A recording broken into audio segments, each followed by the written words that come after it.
Welcome students. बेटा hope आपकी board की प्रिपरेशन बहुत बढ़िया चल रही होगी। अब बेटा बोर्ड्स की प्रिपरेशन में सारे सब्जेक्ट्स में आपको पता है इस बार ना एमसीक्यू पार्ट काफ़ी इंपॉर्टेंट है। 20 उसमें क्वेश्चंस आने हैं ओवरऑल पूरे के पूरे सिलेबस में से। अब समस्या ये है कि एमसीक्यू में कुछ ना कुछ क्वेश्चंस जो हैं एक दो क्वेश्चन ऐसा जरूर आ जाता है जो गड़बड़ कर जाता है। ठीक है, एमसीक्यू वाले में 20 में से 20 अगर क्वेश्चन है उसमें से लेना काफ़ी मुश्किल हो जाता है। तो उसका इलाज यही है कि उसकी प्रैक्टिस करो क्वेश्चंस की। अब अगली समस्या है कि प्रैक्टिस क्वेश्चंस की कहाँ से करें। तो बेटा लास्ट मोमेंट में तो रूल यही है कि एनसीईआरटी बुक को पूरी तरह से फॉलो करना है। ओके, जो आपकी एनसीईआरटी बुक है उसको अंदर से बाहर से ईच एंड एवरी उसकी लाइन पढ़ो। उसमें कुछ एक्टिविटीज़ दी होती हैं साइंस में हमारे, वो एक्टिविटीज़ तक भी पढ़ो, कहीं से भी क्वेश्चन आ सकता है। राइट, फिर उसके इन टेक्स्ट क्वेश्चंस हैं, फिर उसकी बैक एक्सरसाइज क्वेश्चंस हैं, वो भी आपको करने हैं और होप आपने कर लिए होंगे। अब उसके अलावा एनसीईआरटी वालों की ना एक एनसीईआरटी एग्जाम्पलर आती है। और एनसीईआरटी एग्जाम्पलर में सिर्फ क्या है, क्वेश्चंस ही क्वेश्चंस हैं। That is only for questions, practice के लिए होती है। अब उसमें भी काफ़ी अच्छे एग्जाम्पल्स दे रखे हैं और काफ़ी अच्छे एमसीक्यूज दे रखे हैं। तो लास्ट मोमेंट में अगर आपने कर लिए हैं पहले अच्छी बात है, अगर नहीं किए तो हमारा सजेशन है कि आप एनसीईआरटी एग्जाम्पलर के सारे क्वेश्चंस करें। अभी हम आपको इस वीडियो में एनसीईआरटी एग्जाम्पलर के एमसीक्यू पार्ट जो है, क्योंकि सबसे बड़ी समस्या जो बोर्ड प्रिपरेशन में बनी हुई है that is the MCQ part. तो आपको सजेशन कि आपने एनसीईआरटी एग्जाम्पलर के सारे क्वेश्चंस कर लेने हैं। ओके, एमसीक्यू तो स्पेशली। अब यहाँ पे उसके जितने भी फिजिक्स में हमारे पास 5 चैप्टर बनते हैं, पाँचों के पाँचों चैप्टर का जो एमसीक्यू पार्ट है वो आने वाले 1-2 दिनों में आपको पूरा का पूरा डिस्कस करके प्रोवाइड कर रहे हैं जी। तो let's start. Light reflection and refraction से हम स्टार्ट करेंगे और उसका एमसीक्यू पार्ट पहले करेंगे, बाकी जो उसके क्वेश्चंस हैं वो बाद में देखेंगे। ओके जी, तो एक एक करके स्टार्ट करने जा रहे हैं। देखिए इनको। ये बेटा है फर्स्ट क्वेश्चन। अब ये कह रहा है which of the following can make a parallel beam of light when light from a point source is incident on it. इनमें से कौन सा पॉइंट सोर्स से आती हुई लाइट को पैरेलल कर सकता है। अब ऑप्शंस हैं concave mirror as well as convex lens, convex mirror as well as convex lens. तो फर्स्ट ऑप्शन को देखते हैं, कनकेव मिरर। कनकेव मिरर अगर ऐसे पड़ा हो, this is your concave mirror, point source से लाइट आ रही है और अगर पॉइंट सोर्स इसके फोकस पे पड़ा हो तो ये रेज को पैरेलल देखो कर सकता है जी। तो इस हिसाब से फर्स्ट जा रहा है आंसर आपका। फिर कह रहा है कन्वेक्स लेंस भी, ये कन्वेक्स लेंस है, अगर इसके फोकस पर, कंडीशन है कि फोकस पे पड़ा होना चाहिए। अब उसने बोला पॉइंट सोर्स है, तो ये तो बोला नहीं कहाँ पड़ा, तो हम फोकस पे मान सकते हैं। उसने तो बस ये बोला कर सकता है कि नहीं कर सकता। तो यहां से रेज अगर जाएंगी फोकस से आती हुई रेज को कन्वेक्स लेंस भी क्या कर सकता है, पैरेलल कर सकता है। तो बेटा इस हिसाब से फर्स्ट आपका आंसर हो सकता है। ओके, सेकंड पार्ट देख लेते हैं। वैसे तो आंसर मिल गया convex mirror as well as concave lens. Convex mirror नहीं कर सकता, कन्वेक्स मिरर डाइवर्जिंग होता है। ये कन्वेक्स मिरर है, दिस इज कन्वेक्स। इस पे पॉइंट सोर्स है, पॉइंट सोर्स से लाइट डालोगे ये ऐसे जाएगी, ये इसको और क्या करेगा, डाइवर्ज कर देगा। ओके, सिमिलरली कनकेव लेंस भी कैसा होता है, डाइवर्जिंग होता है। Two plane mirror place 90 degree, ये तो वैसे ही नहीं कर सकते, ये पैरेलल कहां से करेंगे। यहां पे अगर ऑब्जेक्ट को रख दिया जाए तो रेस को पैरेलल तो करने से रहे। Concave mirror as well as concave lens, concave mirror तो ठीक था तो इसका, लेकिन कन्वेक्स लेंस वाला पार्ट जो है वो सही नहीं है। सो इसका बेस्ट ऑप्शन क्या बन रहा है, ऑप्शन ए। ये है बेटा सेकंड क्वेश्चन। सेकंड क्वेश्चन कह रहा है 10 mm long all pin is placed vertically in front of a concave mirror. Okay, mirror कैसा जी, concave, 10 mm long all pin है। 10 mm का मतलब जो ऑब्जेक्ट का साइज दे रखा है बेटा वो दे रखा है 10 mm। मिरर कौन सा है जी? कनकेव मिरर है। A 5 mm long image of the all pin is formed. Okay, image size कितना दे दिया? 5 mm at 30 centimetre in front of the mirror. अब मिरर कौन सा था जी? कनकेव। तो जाहिर सी बात है अगर इमेज बनेगी उसके फ्रंट में बनेगी। कहाँ पे बनी है? 30 सेंटीमीटर पर। अब बेटा यहाँ पर इन क्वेश्चंस में ध्यान देने वाली बात होती है साइन की। उसने बोला 30 सेंटीमीटर, 30 लेके सॉल्व करोगे गलत हो जाएगा, बिकॉज ये इसी साइड पे बनी है। साइन कन्वेंशन के हिसाब से इसको क्या लेना चाहिए? नेगेटिव लेना चाहिए। ऊपर से 10 mm लॉन्ग ऑल पिन है, vertically in front of the concave mirror बनी है। तो जाहिर सी बात है जो इमेज है वो कैसी इमेज है जी? Real image. ठीक है, 5 mm लॉन्ग इमेज तो ठीक है, but it is a real image. Now because it is real image, तो रियल इमेज बनती है जी इन्वर्टेड। अब इन्वर्टेड के कारण यहां पे H2 क्या लेना चाहिए हमें? -5 mm लेना चाहिए। Okay, H2 -5। यहां पे भी फिर वही बात, अगर इनको प्लस ले लेंगे तो सब काम गड़बड़ हो जाएगा। 30 सेंटीमीटर पे दे दिया, वो भी negative. Focal length of the mirror हमें चाहिए। बाकी क्वेश्चन में कुछ खास बात नहीं है। मेन चक्कर इन क्वेश्चंस में क्या होता है? Sign convention. पॉजिटिव को नेगेटिव लिया, नेगेटिव को पॉजिटिव लिया तो सब गड़बड़ हो जाएगा। अब यहां से पहले हम मैग्निफिकेशन का फार्मूला यूज करेंगे। इन केस ऑफ मिरर आपको पता है मैग्निफिकेशन होती है -v/u, लेकिन magnification is also equal to size of image upon size of object. तो इस हिसाब से H2 -5 mm है, H1 10 mm है। यहां से माइनस माइनस आपका कट रहा है, v/u इज इक्वल टू 1/2 आ रहा है जी। The focal length of the mirror हमें चाहिए। ठीक है जी, v दे रखा है, f चाहिए, u हमारे पास अवेलेबल नहीं है, तो यहां से पहले क्या आ जाएगा आपका? u आ जाएगा बेटा। v कितना दे रखा था?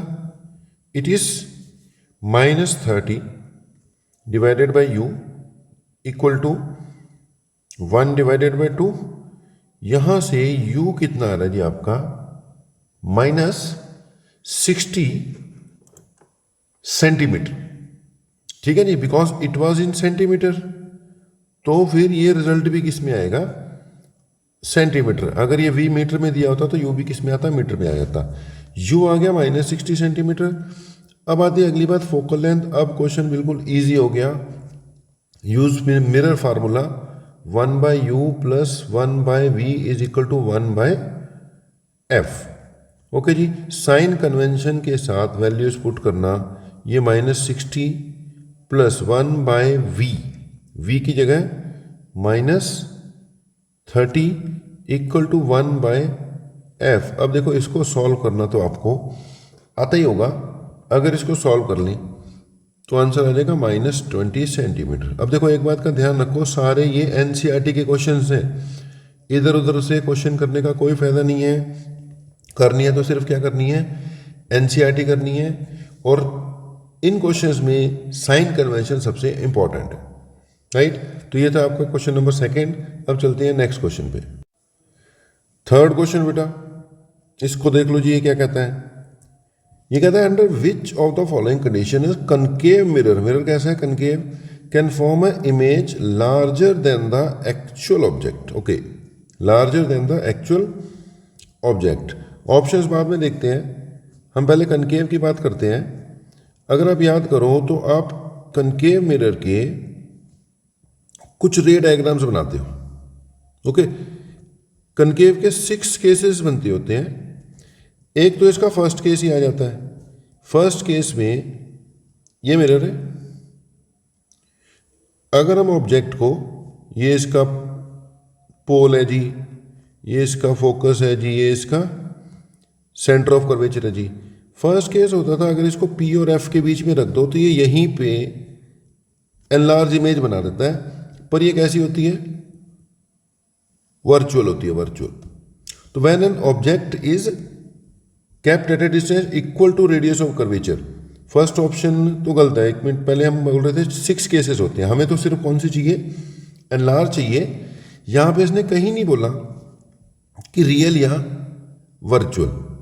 तो under which of the following condition concave mirror can form A image larger than the actual object. सिर्फ क्या बोला गया? Larger than the actual object. Virtual real के बारे में बोला नहीं है। तो ये वाला केस भी हमारा आंसर हो सकता है। देखते हैं ये इनमें इन्होंने ऑप्शंस में दे रखा है कि नहीं दे रखा है। तो एक तो फर्स्ट केस में बनती होती थी लार्जर। दूसरा, अगर आप फोकस पे रख दो तो इन्फिनिटी पे चलेगी, राइट। एफ और सी के बीच में भी लार्जर बनेगी, लेकिन कैसी? Real and inverted. ये पोल होता था, ये होता था फोकस, ये है सेंटर ऑफ कर्वेचर। एफ और सी के बीच में बनाओगे तो ये beyond C inverted and larger बनेगी। और अगर सी से आगे चले जाओगे तो फिर इसने कैसी होती जाना है? छोटे होते जाना है। अब इसमें फर्स्ट ऑप्शन का मैंने object is kept at a distance equal to radius of curvature. Radius of curvature पे रख दोगे तो सेम साइज की बननी चाहिए, तो गलत हो गया। यहां बनती है सेम साइज, फर्स्ट ऑप्शन गई। When object is kept at a distance less than it's focal length, kept at a distance less than it's focal length यानी यहां कहीं, तो बन सकती है। पहला केस है वर्चुअल इमेज बना देगा, तो ये आंसर हो सकता है। When an object is placed between the focus and centre of curvature, F और सी के रखो बीच में, ये रखा था मैंने एफ और सी के बीच में, तो भी बन सकती है। ये भी ऑप्शन सही हो सकता है। When object is kept at a distance greater than the radius of curvature, radius of curvature मतलब ये सी वाला जो डिस्टेंस होता है ये रेडियस ऑफ कर्वेचर ही होता है। सी से बाहर रखोगे तो डिमिनिश्ड इमेज हो जाती है। ये क्या हो गया आपका? गलत। अगर उसने बोल रखा होता सिर्फ रियल इमेज तो सी आंसर आता। When object is placed between focus and centre of curvature, अगर उसने बोल रखा होता वर्चुअल इमेज तो ए आता, बी आता। इस क्वेश्चन में उसने ना रियल बोला ना वर्चुअल, उसको तो सिर्फ कैसी चाहिए थी? एनलार्ज चाहिए थी। तो बी और सी बेटा दोनों आंसर इसके हो सकते हैं। ओके, नेक्स्ट क्वेश्चन पे आओ जी। ये कह रहा है figure 10.1 shows ray of light as it travels from medium A to medium B. Okay, A से बी में जा रही है, ए से बी में गई, जैसे शो कर रहा है refractive index of the medium B. किसका रिफ्रैक्टिव इंडेक्स चाहिए? मीडियम बी का, relative to medium A is. Okay, कुछ नहीं है, सिंपल क्वेश्चन है। क्या लगेगा यहां पर? Snell's law. Which law? Snell's law. क्या कहते हैं जी स्नेल्स लॉ? ये कहता है sine of angle of incidence divided by sine of angle of refraction is equal to refractive index of, जिसमें लाइट जाती है विद रिस्पेक्ट टू जहां से लाइट आती है। ये रूल है जी, इसको ध्यान से देखो। Sine i by sine r is equal to refractive index of the medium in which light enters, वो यहां लगता है with respect to the medium from which light comes. अब हमें देखना है angle of incidence. Angle of incidence किसको कहते हैं? Angle between incident ray and normal, यानी ये जो एंगल है 60 डिग्री माना जाएगा क्या? Angle of incidence. Angle of refraction, angle of refraction again normal and refracted रे के बीच में 45 डिग्री। अब ध्यान से बस यही देखना था कहां पे कौन सा एंगल यूज करना है, इसको सॉल्व कर दें तो ये बन जाता है sine of angle of incidence 60 degree, sine of angle of refraction ये आ जाएगा 45 degree. It is equal to refractive index of B with respect to A. हमें B with respect to A चाहिए, तो यानी हमारा जो आंसर है refractive index of B with respect to A, it is equal to sine 60। Sine 60 की value √3/2, sine 45 की value 1 divided by √2। Okay जी, तो ये आ जाएगा √3/2 आ गया इनटू ये √2 ऊपर चले गया घूमकर, और इससे एक कट के ये √3 हो जाए, √2 ही हो जाएगा, तो इट विल बी √3/√2।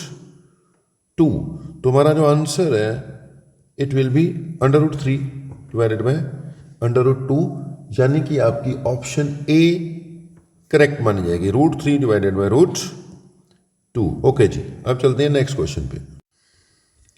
यस बेटा, आप देखते हैं क्वेश्चन नंबर 5। कहता है light ray enters from medium A to medium B as shown in figure.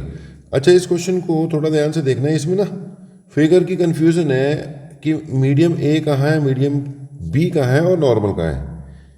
As per question यार लेफ्ट साइड पे आपका मीडियम ए है।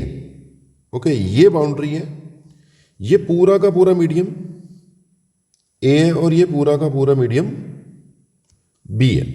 ठीक है जी, ये जो है नॉर्मल ड्रॉ की गई है। ओके, यहां से लाइट आती है, अब ये मीडियम ए से मीडियम बी में एंटर कर रही है, ये है बेटा नॉर्मल। यहां पे बस ये डिसाइड करना था कि नॉर्मल है कौन सी, उसके बाद तो खैर कोई खास बात है नहीं है, ये नॉर्मल है। अब जा रही थी ये इधर, आप ध्यान से देखते हो ये इस तरफ बेंड कर गई, यानी ये अवे फ्रॉम नॉर्मल बेंड करी है। जो क्वेश्चन में फिगर दे रखी है उसके हिसाब से भी देख लो, ये पूरा का पूरा मीडियम ए है, ये पूरा का पूरा मीडियम बी है, ये है जी नॉर्मल। अब जा रही थी इस डायरेक्शन में, किधर को मुड़ गई, अवे फ्रॉम नॉर्मल, नॉर्मल से दूर गई। तो जब नॉर्मल से दूर जाती है तो उसको कहते हैं कि किधर से किधर गई है, जब वो टुवर्ड्स द नॉर्मल जब मुड़ती है that means rare to denser, because it is away from normal. तो light is going from denser to rarer, right, denser to rarer. तो क्या डिसाइड हुआ, लाइट ए से बी जाते हुए अवे फ्रॉम नॉर्मल गई है, away from normal, that's why it is going, we can जज फ्रॉम डेंसर टू रेयरर। मतलब ए क्या हो गया डेंसर, बी क्या हो गया rarer.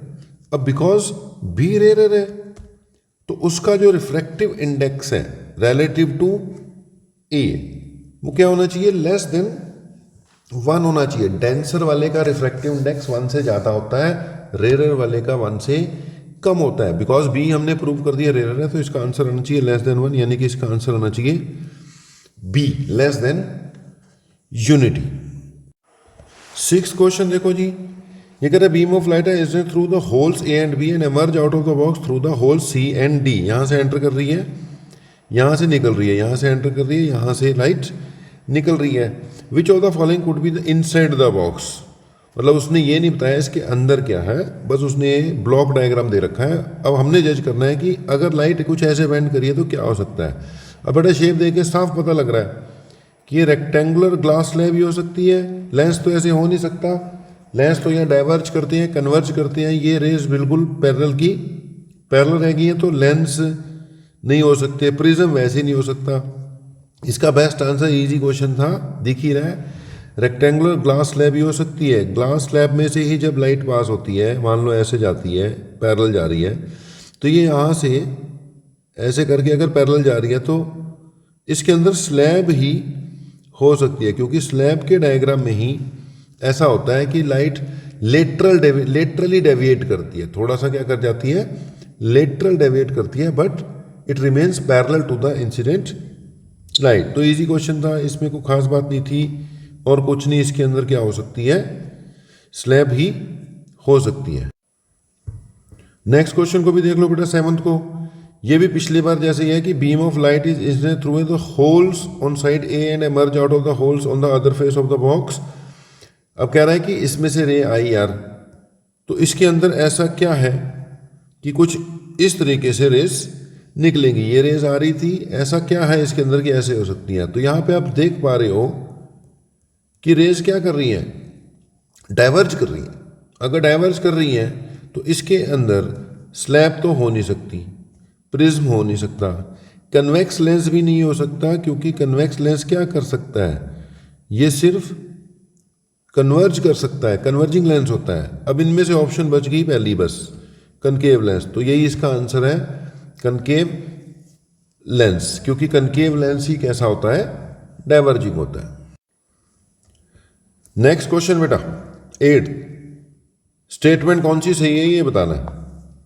Concave lens 4 dioptre power, focal length 0.25 metre. Okay, power से बेटा फोकल लेंथ की बात कर रहा है, तो पावर कितनी दे रखी है अगले ने, हर एक केस में पावर कितनी है 4, और हर एक केस में फोकल लेंथ कितनी है 0.25। तो वो तो देखो सही है, वैल्यू में कोई फर्क नहीं है, सिर्फ साइन का चक्कर पड़ेगा, क्योंकि ऑल ऑप्शंस में 4 है और फोकल लेंथ भी क्या है 0.25 ही दे रखी है। कैलकुलेट कर लोगे, पावर इक्वल टू 1/f, तो अगर f की जगह 0.25 पुट करोगे तो वो तो 4 आना ही था, 1 डिवाइडेड बाई 0.25, ये हटा दिया, यहाँ 0 आ गए, तो ये 4 डायप्टर। तो यहाँ पे कैलकुलेशन का कोई चक्कर नहीं है, साइन का ध्यान रखना है। एक एक करके ऑप्शंस देख लेते हैं। कनकेव लेंस 4 डायप्टर पावर है और फोकल लेंथ 0.25 है, कैलकुलेशन तो सही है। और कन्वेक्स लेंस की पावर कैसी होती है पॉजिटिव, फोकल लेंथ भी कैसी होती है पॉजिटिव, तो आंसर यही सही जाएगा। बाकी एक बार देख लेते हैं बाकियों को भी। Convex lens has -4 dioptre power, गलत है। कन्वेक्स लेंस की जो पावर होती है वो पॉजिटिव होती है, इसलिए ये गलत हो गया, यहाँ नेगेटिव दे रखा है। Concave lens has 4 dioptre power, concave lens है उसकी पावर नेगेटिव होनी चाहिए, ये पॉजिटिव दे रखी है, ये यहीं गलत हो गया। कनकेव लेंस हैज -4, ये सही है, लेकिन ये भी फिर नेगेटिव होना चाहिए, वो इससे गलत हो गया। तो बेस्ट आंसर क्या बन रहा है, फर्स्ट ही बन रहा है। चक्कर सारा किसका था, साइन का था। पॉइंट यहां पर ये है, इफ लेंस इज कन्वेक्स उसकी पावर भी पॉजिटिव और फोकल लेंथ भी positive. If lens is concave इसकी पावर भी नेगेटिव, फोकल लेंथ भी नेगेटिव। ओके जी, अब चलते हैं नेक्स्ट क्वेश्चन पे। नेक्स्ट क्वेश्चन देख लो जी, 9th, कह रहा magnification produced by a rear view mirror. या रियर व्यू मिरर होता कौन सा है, रियर व्यू मिरर होता है जी आपका convex mirror. Okay, because it is convex, convex की खास बात कि it always produce a diminished image. ठीक है जी, तभी तो रियर व्यू के रूप में यूज किया जाता है ना, छोटी इमेज देता है, फील्ड ऑफ व्यू इसका लार्ज हो जाता है। तो क्योंकि इसने छोटी देनी है इसलिए इसका आंसर क्या आ जाएगा, लेस देन 1, मोर देन 1 कभी नहीं, इक्वल टू 1 कभी नहीं, can be object, can be more than, less than, depending on the position बिल्कुल भी नहीं। इसका आंसर सीधा यही है, less than 1, always less than 1 ही होती है। अगले क्वेश्चन पे चलें, कह रहा ray from sun converge at a point 15 centimetre in front of a concave mirror. 15 centimetre concave mirror के आगे रेज कन्वर्ज कर जाती है, कहाँ से आती हुई, सन से आती हुई। अब पॉइंट ये है, उसने बातों बातों में तुम्हें क्या दे दिया, ये मिरर है। ओके, सन से आने का मतलब कहाँ से आ रही है रेज, इन्फिनिटी से आ रही है। सन से आने का मतलब रेज कहाँ से आ रही हैं, इन्फिनिटी से। कहाँ कन्वर्ज कर रही हैं, इसके पोल से 15 सेंटीमीटर पर। 15 सेंटीमीटर पे बेटा कन्वर्ज करने का मतलब focus is 15 centimetre from pole, मतलब बातों बातों में उसने आपको फोकल लेंथ प्रोवाइड की 15 सेंटीमीटर, कनकेव है तो नेगेटिव हो जाएगी। Okay, where should an object, अब अगला पार्ट देख लो, where should an object be placed so that size of its image is equal to size of the object. खत्म कहानी कि जी अगर इक्वल टू द ऑब्जेक्ट यानी सेम साइज की इमेज बन रही है तो जाहिर सी बात है ऑब्जेक्ट कहां पे पड़ा होना चाहिए, सी पे पड़ा होना चाहिए, क्योंकि हमें पता है कनकेव मिरर के केस में इट्स पोल, ये उसका फोकस है, ये उसका सेंटर ऑफ कर्वेचर है। ओके, जो कि ट्वाइस ऑफ फोकल लेंथ पे होता है। यहाँ पे ऑब्जेक्ट को रख दोगे तो यही बन जाएगी सेम साइज की बनेगी, सेम पोजीशन पे बनेगी, तो size of its image is equal to size of object, यानी कि सी पे रखना पड़ेगा। सी पे रखना पड़ेगा मतलब फोकल लेंथ 15 थी, ये भी 15 ही होगा। टोटल कहाँ पे रखना पड़ेगा? 30 सेंटीमीटर पे, u माइनस 30 सेंटीमीटर। तो इसका आंसर आना चाहिए 30 centimetre in front, 30 centimetre in front of the mirror. तो बी पार्ट इसका बेटा क्या हो गया जी? आंसर हो गया 30 centimetre front of the mirror. Okay जी, next question 11th, a full length image of a distant tall object can definitely be seen by using, okay, full length देखनी है, ऑब्जेक्ट टॉल है, ठीक है, टॉल बिल्डिंग, और दूर भी। अब देखो 3 कंडीशन लगा दी बंदे ने, कह रहा पूरी इमेज देखनी है, ऑब्जेक्ट बहुत बड़ा है और बहुत दूर भी है। तो ऐसा तो बस आपका कन्वेक्स मिरर ही कर पाएगा ना, सारी ऑप्शंस जो हैं वो मिरर पे हैं, लेंस वाली तो कोई ऑप्शन नहीं है। तो इन मिरर्स में कन्वेक्स मिरर ही कर पाएगा। तभी अभी पिछला क्वेश्चन भी था कि रियर व्यू मिरर में कन्वेक्स क्यों लगाते हैं? क्योंकि उसका फील्ड ऑफ व्यू लार्ज होता है, वो इमेज छोटी करता है, diminished image, field of view large होता है। तो अगर बड़ी चीज देखनी है तो कौन सा यूज होगा? कन्वेक्स मिरर ही होगा। That's why it is use in a rear, as a rear view mirror in vehicles. Okay, vehicles में पीछे ट्रक आ रहा है, 2 गाड़ी आ रही हैं, 4 गाड़ी आ रही हैं, वो सारी की सारी कई बार हमें मिरर में दिखती हैं। बाकी आपने देखा होगा कि कई बार बड़ी बड़ी इंस्टीट्यूशंस जो होती हैं या बड़े बड़े जो चौक होते हैं ना, वहाँ पर भी एक बड़ा सा कन्वेक्स मिरर लगा रखा होता है, ताकि चारों तरफ से कोई गाड़ियाँ वाड़ियाँ जो आ रही हैं वो दिख जाए, एक्सीडेंट को प्रिवेंट करने के लिए। तो इसका बेस्ट आंसर है बेटा कन्वेक्स मिरर। ठीक है, कन्वेक्स मिरर ही ऐसा है जो कि ऑब्जेक्ट को अगर टॉल हो तो भी उसको पूरा दिखा देगा। तो इसका आंसर आएगा अ कन्वेक्स मिरर। नहीं, हमने बोला तो सही, कनकेव मिरर पे टिक लगा दिया, बी आंसर आना था अ कन्वेक्स मिरर जी। अगला सवाल, in torches searches lights and headlights of vehicle the bulb is placed between the pole and the focus, between नहीं, very near to the focus of the reflector. ये answer सही हो सकता है। Okay, between the focus and centre of curvature, focus और centre of curvature के बीच में, ये भी नहीं। At the centre of curvature भी नहीं। अब देखो यार, हमें जो टॉर्च है ना उसकी बीम आगे भेजनी होती है। ओके, ये टॉर्च का, ये मान लो टॉर्च है, आजकल यूज़ बहुत कम होती है, अब पहले तो होती थी। ये टॉर्च है, इसका अगला पोर्शन होता है, ठीक है, यहाँ पर ये उसका पकड़ने वाला हैंडल सा हो गया, यहाँ बल्ब लगा हुआ है। अब इसकी जो पोजीशन है ना, बिल्कुल यहाँ पे पीछे नहीं, इसकी थोड़ी सी आगे होनी चाहिए, इसके फोकस के करीब होनी चाहिए। ठीक है, लगभग कहाँ पर? जहाँ पर कि इसका फोकस होता है, इसके फोकस के करीब होनी चाहिए। फोकस के करीब होने से क्या होगा कि फोकस पे पड़ी हुई अगर ऑब्जेक्ट को फोकस पे रख दोगे, यहाँ होना चाहिए कहीं पर। ठीक है जी, तो ये रिफ्लेक्ट होके लगभग पैरेलल बीम फेंकेगा। ठीक है जी, ये मिरर है, एक तरह का मिरर है। यहां पे अगर रख दोगे तो ये रेज जो पीछे आ रही है ना बेटा, ये जब रिफ्लेक्टर पे टकराएंगी तो एक पैरेलल बीम की तरह आगे आ सकती है। तो it should be very near to the focus of the reflector. देखिए, रिफ्लेक्टर का प्रिंसिपल ये है कि भाई जो पीछे लाइट आएगी इसके, उसको भी क्या कर देगा, ये रिफ्लेक्ट कर करके आगे भेजेगा। तो ऑलमोस्ट फोकस पे होनी चाहिए जी। ओके, अगला question, laws of reflection hold good for plane mirror, concave mirror, convex mirror, all mirrors. इसका आंसर होना चाहिए जी ऑल मिरर्स। ठीक है जी, all mirrors irrespective of their shape. ये डायग्राम किसी और क्वेश्चन का मुझे लगता है यहां पर लग गया।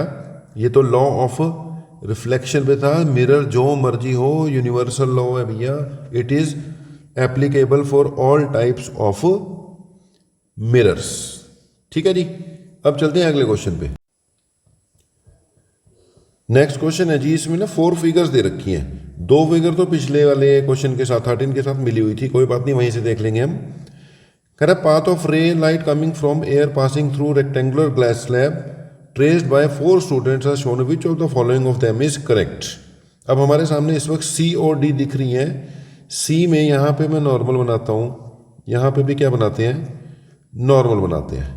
ठीक है, अगर मैं सी ऑप्शन देखता हूँ तो यहाँ से लगभग सीधी सी ही जा रही है। Okay, coming from air passing through glass, ये एयर है, ये ग्लास है। इस जगह पर, वहाँ पे तो ठीक है लगभग सीधी सी जा रही है, ये भी गलत ही है। इस जगह पे तो बिल्कुल ही गलत है। डेंसर टू, ये डेंसर है ना ग्लास, बाहर एरर है। इसको अवे फ्रॉम नॉर्मल जाना चाहिए था, ये एक्चुअल ये था टुवर्ड्स द नॉर्मल, मुड़ गई, गलत हो गई। ओके, इसको देखो, ये कह रहा है जी रेयर टू डेंसर गई यहां पर, तो टुवर्ड्स द नॉर्मल मुड़ना चाहिए था। ठीक है, चलो यहां पे तो सही हुई बेंडिंग, लेकिन इस जगह पर इसको अवे फ्रॉम नॉर्मल मुड़ना चाहिए था, नॉर्मल बना के ये फिर से टुवर्ड्स मुड़ रही है, फिर ये भी क्या हो गई, गलत हो गई। भैया ये दोनों ऑप्शन सी और डी तो क्या हो गई आपकी, गलत ही हो गई। अब पिछले पार्ट पे 13 के साथ इसकी 2 ऑप्शन और लगी हुई थी। ए, ये भी सीधी सी जा रही है, ये गलत हो गई। ये बिल्कुल सही जाती हुई मुझे दिखाई दे रही है। Rare to denser, towards the normal जाना था, इधर मुड़ गई इधर। Denser to rare, away from normal जा रही थी, इधर मुड़ गई अवे फ्रॉम नॉर्मल, तो बिल्कुल सही है। ऊपर से ये इंसिडेंट और रिफ्रैक्टेड फाइनल वाली जो है एक दूसरे के पैरेलल भी दिखाई दे ही रही है। तो बेटा बेस्ट आंसर इसका क्या है, बेस्ट क्या, बाकी सब तो बिल्कुल ही बेकार है। बी ऑप्शन इसका क्या होगा, सही होगा। तो ए सी डी गलत, बी ऑप्शन इसका क्या होना चाहिए, सही होना चाहिए। ओके, अब आते हैं किस पे, अगले सवाल पर। कहता है you are given mustard oil, सरसों का तेल, ग्लिसरीन, कैरोसिन। ग्लिसरीन अब कैसे समझाऊं तुम्हें क्या होता है, ये भी एक होता है मटेरियल यूज होता है। कैरोसिन हो गया मिट्टी का तेल। In which of these, water भी है, पानी। In which of these media a ray of light is at obliquely at same angle would bend most. Okay, air से आई सबसे ज़्यादा उसमें बेंड करेगी जिसका रिफ्रैक्टिव इंडेक्स सबसे ज़्यादा होता है। ओके, अब मैं रिफ्रैक्टिव इंडेक्स की बात करूं, नोट कर लेना, ये वाटर का होता है 1.33। Okay, mustard oil, mustard oil का रिफ्रैक्टिव इंडेक्स होता है लगभग 1.46। कैरोसिन का, ओके जी, नेक्स्ट क्वेश्चन पे। नेक्स्ट क्वेश्चन, क्वेश्चन नंबर 16 कह रहा है which of the following ray diagrams is correct for the ray of light incident on a concave mirror as shown in figure. Okay, question number 16 यहाँ है पूरा। कह रहा है which of the following ray diagram correct for the ray of light incident on a concave mirror shown in figure. भैया यहाँ पर ये कोई कनकेव मिरर है, इसके ऊपर पैरेलल रे गई। पैरेलल रे जाहिर सी बात है कहाँ से पास होती है, फोकस से, तो इसमें कुछ नहीं है। पैरेलल रे फोकस से नहीं पास हो रही, पैरेलल रे 2F से कहाँ से हो जाएगी, पैरेलल रे वापस नहीं आ सकती। मिरर प्लेन मिरर होता तो आ जाती, तो पैरेलल रे मिरर कहाँ से पास हो रही है, फोकस से। दिस इज करेक्ट, तो ऑप्शन डी क्या हो गया, करेक्ट। कुछ नहीं था इसमें, सिंपल क्वेश्चन। अगले सवाल पे चलते हैं। कह रहा which of the following ray diagram is correct for ray of light incident on a lens as shown in figure. ये रे कहाँ से पास हो रही है, फोकस से। फोकस वाली कैसी हो जानी चाहिए, पैरेलल होनी चाहिए। फोकस से आती हुई पैरेलल हो गई, सही लग रहा है। फोकस से आती हुई ये कैसे अजीब तरीके से मुड़ गई, बिल्कुल गलत। फोकस से आगे लेंस वापस कैसे मोड़ देगा, बिल्कुल गलत। फोकस से आते हुए सीधे नहीं निकल सकती। इसका आंसर हो गया ए। अब चलते हैं अगले क्वेश्चन पर। ओके जी, नेक्स्ट क्वेश्चन है आपका क्वेश्चन नंबर 18। कह रहा है child is standing in front of a magic mirror. She finds the, लड़की है भाई, she finds the image of her head bigger. Sir बड़ा हो गया, सामने खड़ी है, तो भाई बड़ा कौन कर सकता है, कन्वेक्स तो बिल्कुल नहीं कर सकता। मिरर की बात कर रहा है, ठीक है। कन्वेक्स तो बिल्कुल नहीं कर सकता, उसका काम है छोटा करना बस। प्लेन बिल्कुल नहीं कर सकता। तो जहां पे उसका सर है उसके सामने तो क्या होगा, कनकेव मिरर ही हो सकता है। ओके, तो कनकेव ही हो सकता है, तो सी आंसर चले जाएगा मुझे लग रहा है। फिर भी देख लेते हैं। The middle portion of the body of the same size. Same size का मतलब प्लेन, सही जा रहा है क्वेश्चन। आगे कह रहा है लेग्स स्मॉलर, लेग्स छोटी हुई हैं, तो इसका मतलब कैसा होगा, कन्वेक्स, यही आंसर है, क्योंकि कनकेव ने ही बड़ा करना था, प्लेन सेम रखेगा।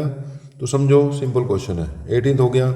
19th कह रहा है in which of the following the image of an object placed at infinity will be highly diminished and point size. भैया इन्फिनिटी पे रख दोगे तो जो मर्जी हो, इन सब ने हाईली डिमिनिश्ड और पॉइंट साइज करना ही होता है, वो प्लेन मिरर को छोड़कर। अगर प्लेन मिरर है उसको छोड़ दो, तो इसका answer concave mirror only, convex mirror only वाले तो भैया छोड़ दो।